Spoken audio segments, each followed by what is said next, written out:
Thank you.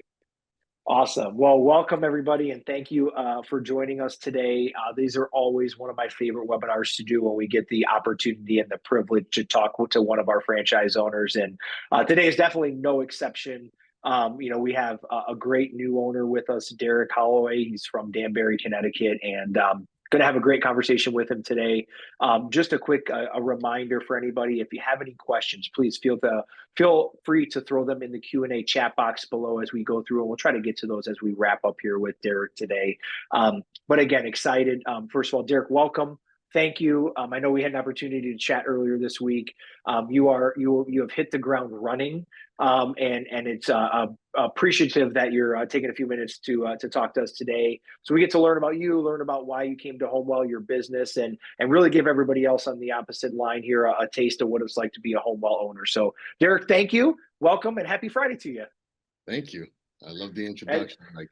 Yeah, I try. And hopefully nobody's offended because I do have my Lions shirt on because it is the first official football weekend of the year. So it's always fun to have a little fun. But let's jump into it, Deric. Tell us, please, give us a little bit of background about yourself. Kind of where did you start in the franchising process, and what kind of ultimately drove you to bring it to HomeWell? Just a little bit about me. I'm an occupational therapy assistant. I spent many years in skilled nursing, more recently in the home health arena. That's where I got to see people in their homes, not necessarily at their best. I would interact with many caregivers. I would train and educate many of these caregivers, and it inspired me to actually start to look for my own, business in terms of home care. So fast forward to the beginning of this year, I decided to start taking a look at different franchises. I knew that I didn't want to start my own home care business on my own, just because I've never started a business before, and I just felt like I needed that guidance from LLC formation to policies and procedures to just being able to reach out to someone and ask them a simple question. I vetted like 4 or 5 other franchises. A few of them sort of had this arrogance about them. Some of them weren't as responsive as I anticipated. And some of them didn't have the territory available that I wanted. For HomeWell, they checked all of my boxes.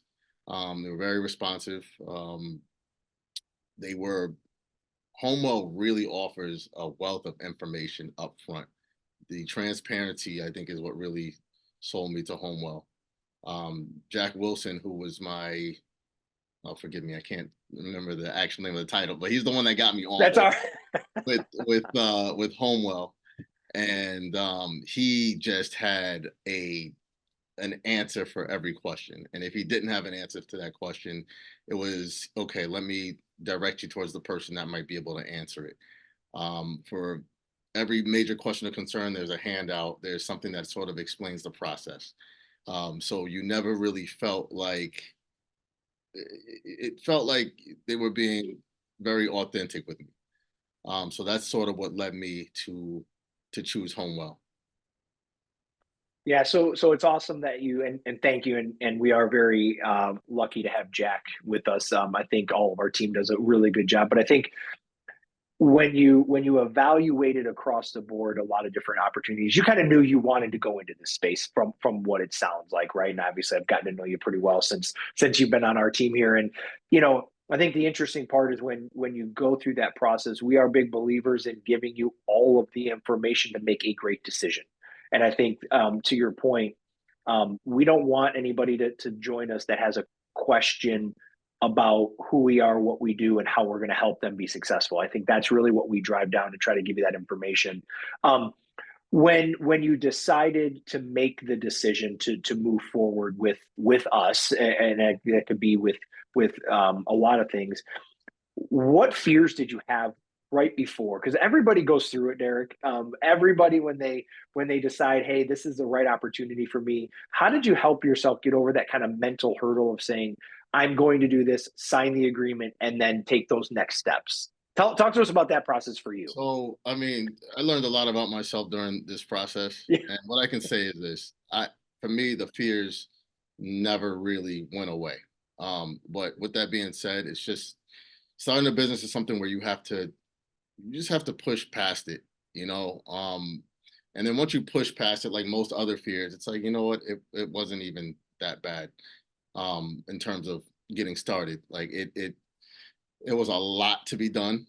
Um, but I couldn't imagine having to navigate through all of this stuff without the help of HomeWell and the coaches that were able to help me out.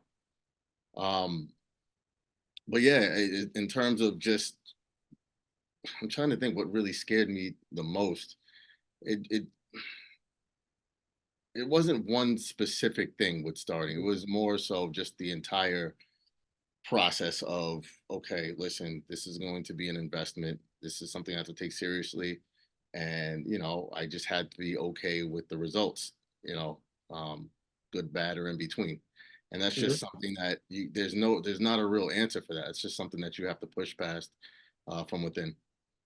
Yeah, and I think that's a great point. I think we see, and you should be nervous anytime you're starting a business. That's the reality of business ownership, right? I mean, nothing's ever going to be 100%.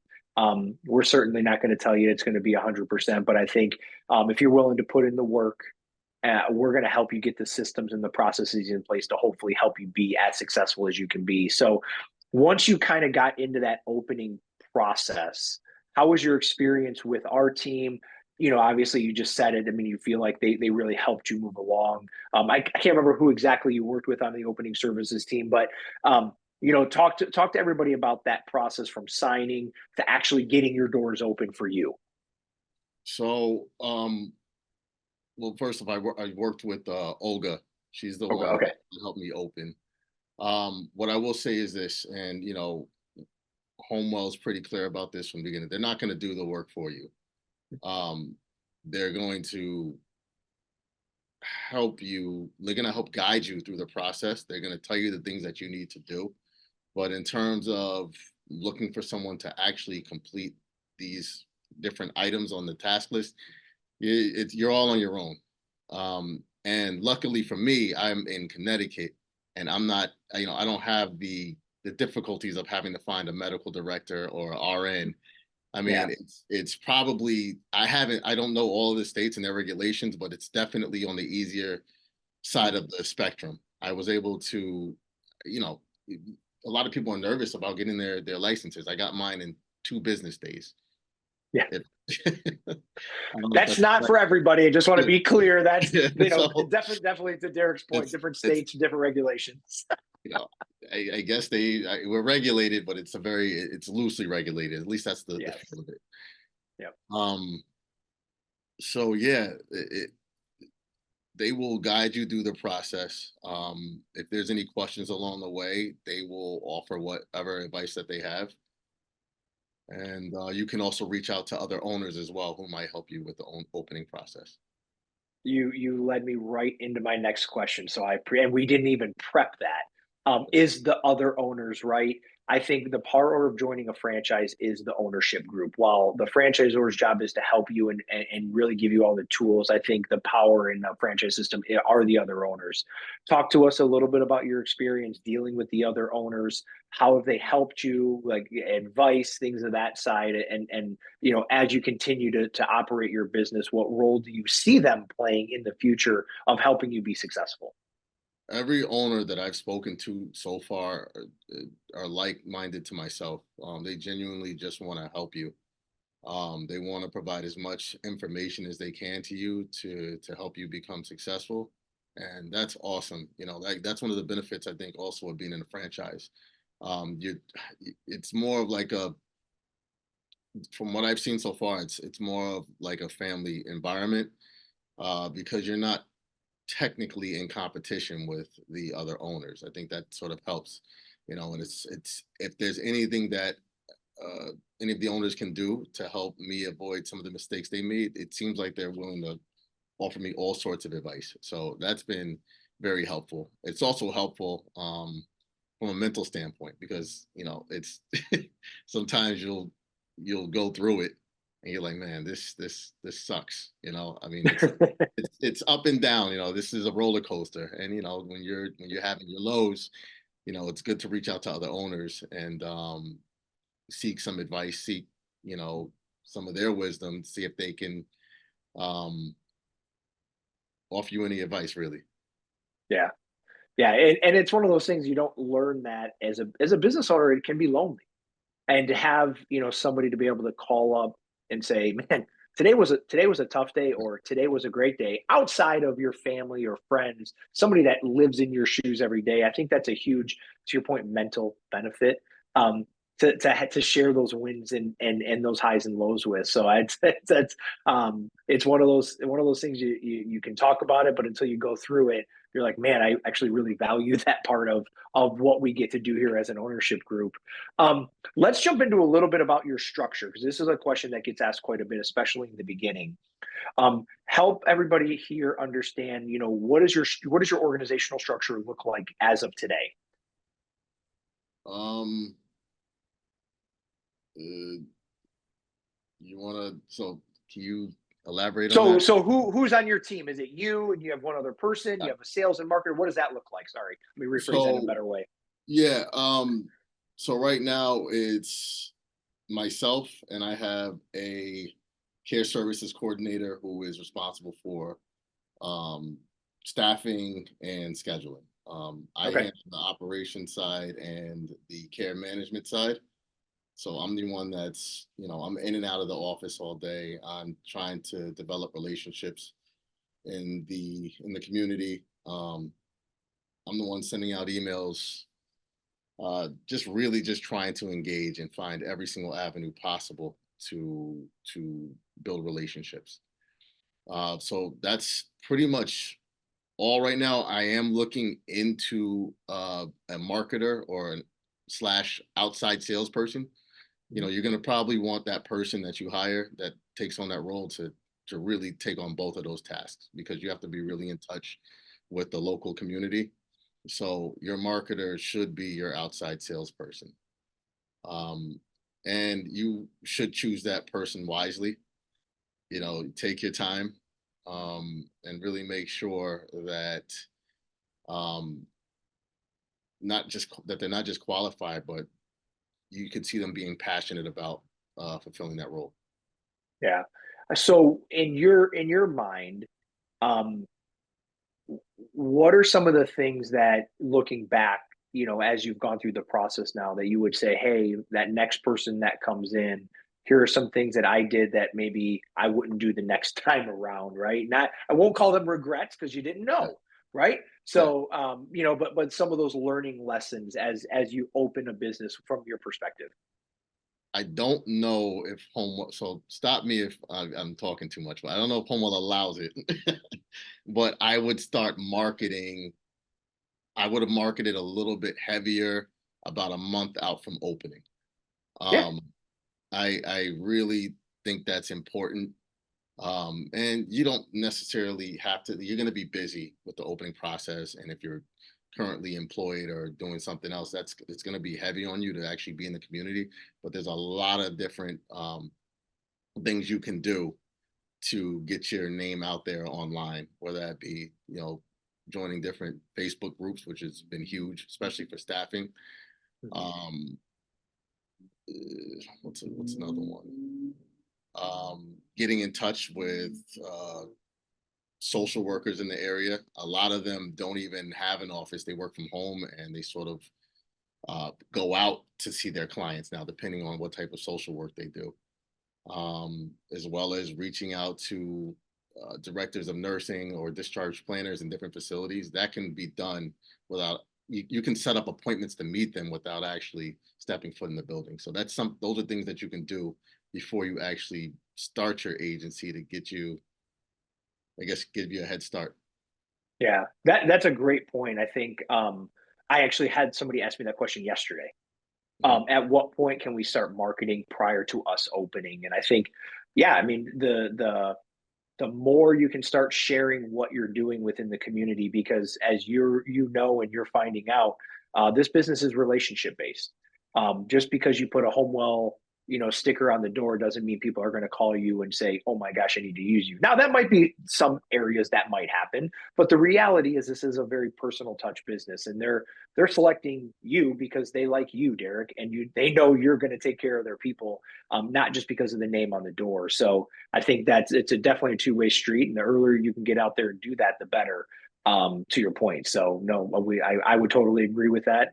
So you didn't say anything wrong there. So there's no wrong answers in this, Deric. It's the truth, right? Yeah. So yeah, it's definitely the case would be. So let me kind of wrap this up and ask kind of your long-term plan. Like where do you want to be in 5 to 10 years? And we don't have to have it all figured out today, but you got into this business because you want to help people and you saw a great business opportunity. I think that's pretty evident. Where do you hope to see yourself in a few years from here? Well, so when I first came on to HomeWell, you guys made it known that yes, we're a non-skilled, um, non-medical home care franchise, but you guys did mention that there's also some room for creativity and maybe branching out into other sectors. So remember, I came from home health, Mhm. um, which in Connecticut it's governed by a completely different department, but it's something that I'd like to get into within the next 4 or 5 years. Hiring that medical director, hiring that RN, having OT PT services, but really just sticking to our roots when it comes to providing quality in-home services. You know, Yeah.